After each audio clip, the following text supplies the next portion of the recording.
Uma das principais dádivas de Deus a nós, concedida de forma gratuita, ou seja, pela graça, porque Deus nos ama, é a dádiva do Espírito Santo. Uma dentre as bênçãos mais preciosas que recebemos de Deus é a bênção de ter o Espírito Santo conosco, habitando em nós, em nossa vida, em nosso corpo, o Espírito Santo presente em nosso coração e mente, fazendo em nosso ser a sua morada.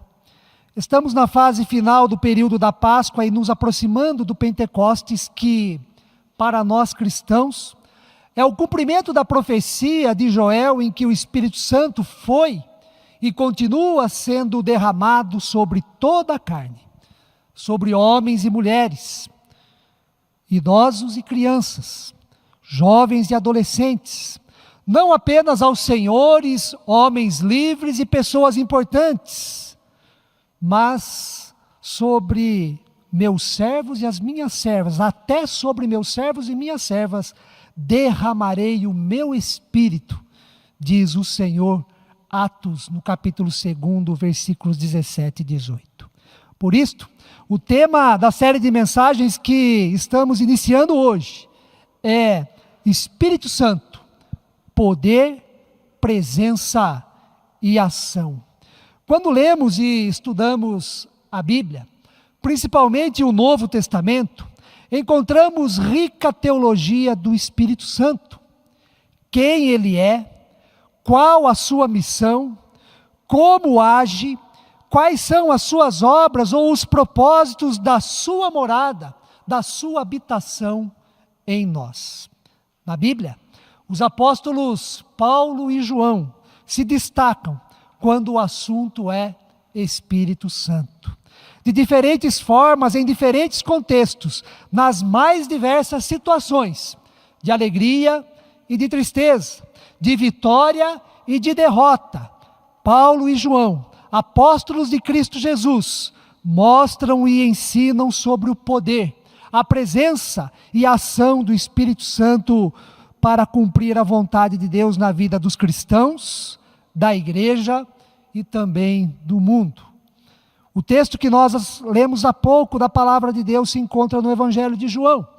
Ele é um dentre os outros textos que narram as aparições de Jesus ressurreto aos discípulos. E em João 20, 19 a 22, vemos que os discípulos estão trancados em uma casa, com as portas fechadas, com medo dos judeus. Então Jesus se coloca no meio deles e diz: paz seja convosco. E este é um dos objetivos da ressurreição e das aparições de Jesus.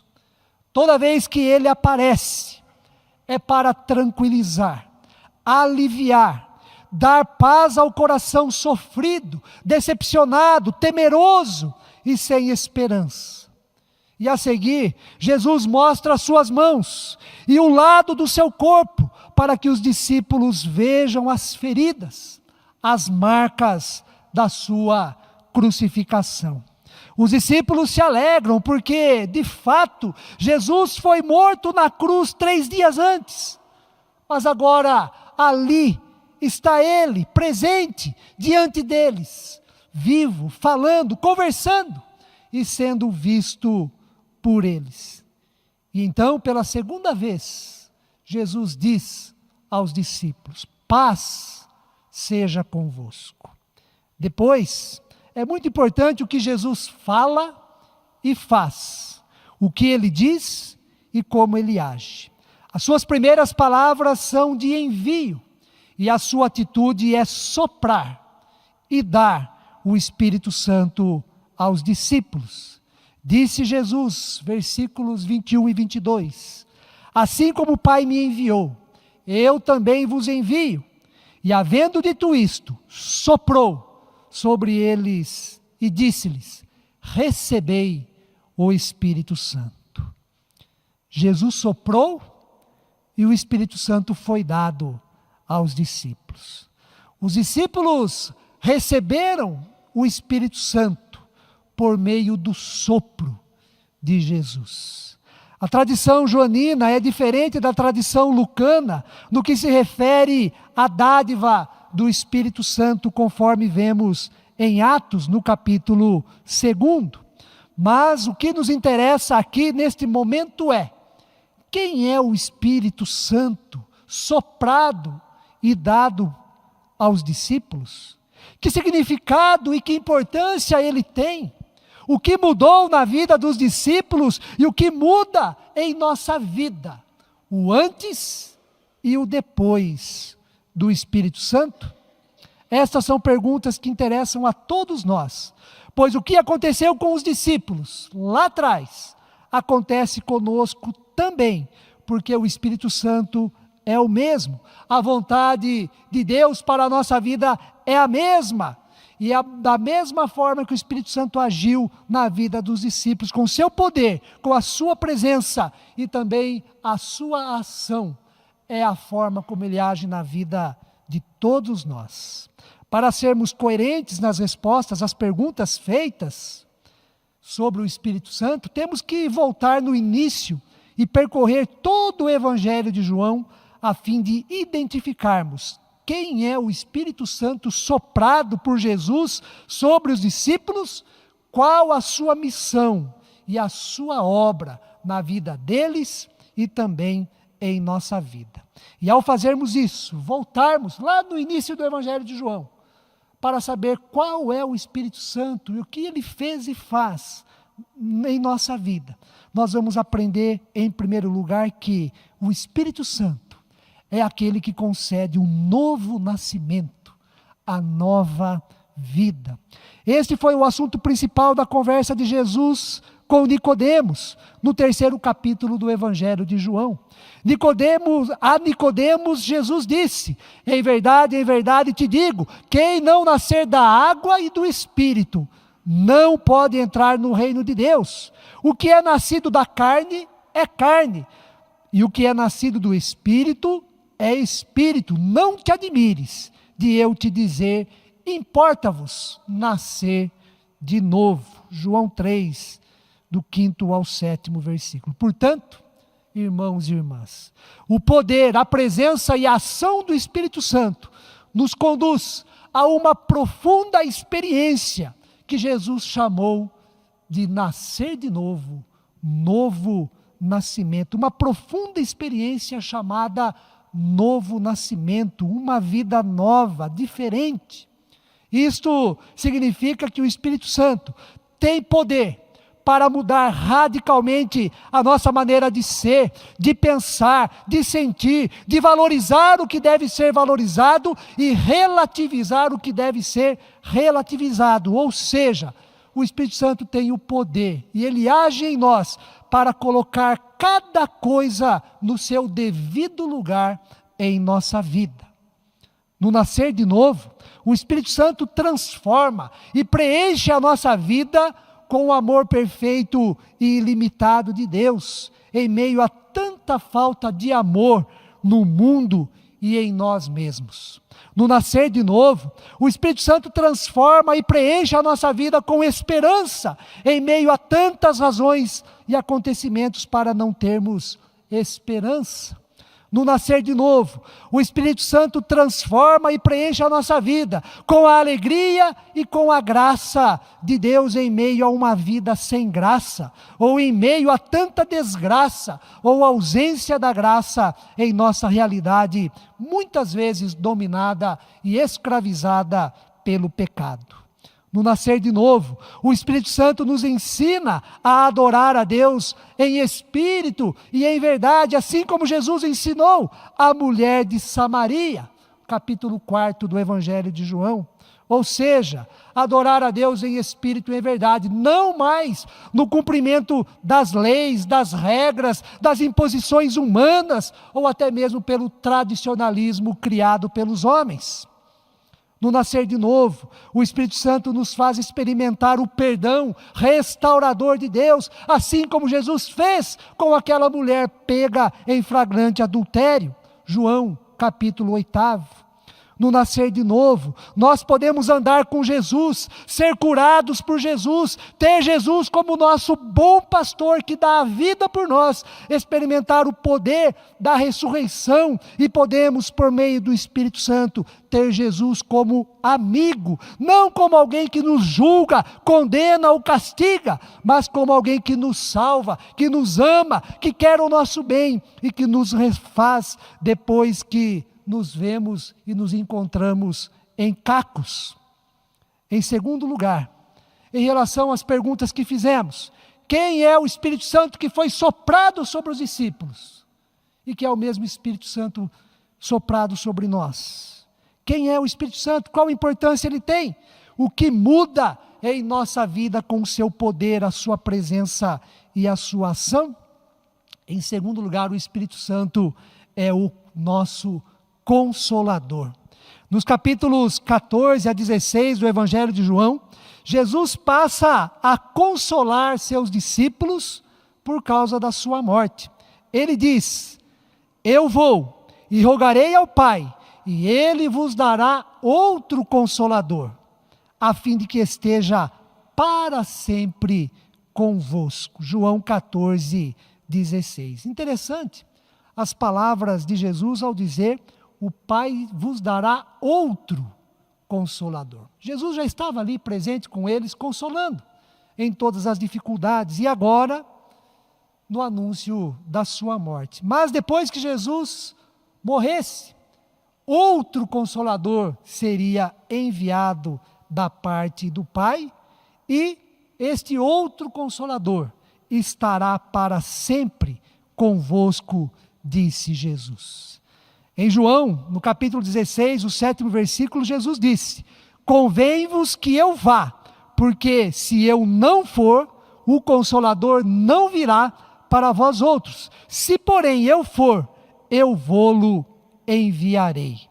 Jesus tem que ir para que venha, seja dado o Consolador, e assim a sua promessa seja então cumprida. O Consolador a ser enviado por Jesus é o Espírito Santo.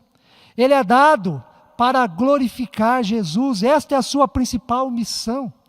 Mas com a sua presença, a sua ação e com o seu poder sobrenatural, pois é de fato um poder consolador de Deus que vem do alto, que não é fabricado, que não é maquinado, mas é poder consolador que vem do alto. Por isso é um poder sobrenatural que nós não sabemos de onde vem e nem para onde vai, mas que passa por nós e se faz presente em nós, por meio desse poder consolador de Deus. O Espírito Santo nos consola, nos ampara, nos fortalece e nos faz voltar a caminhar em meio às tristezas, decepções, fracassos e perdas na vida.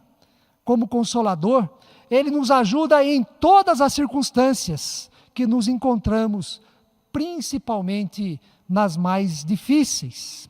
No Evangelho de João, Paráclito é o termo utilizado para se referir ao Espírito Santo, nestes capítulos 14, 15 e 16 do Evangelho. Literalmente, Paráclito significa aquele que é chamado para ficar ao lado.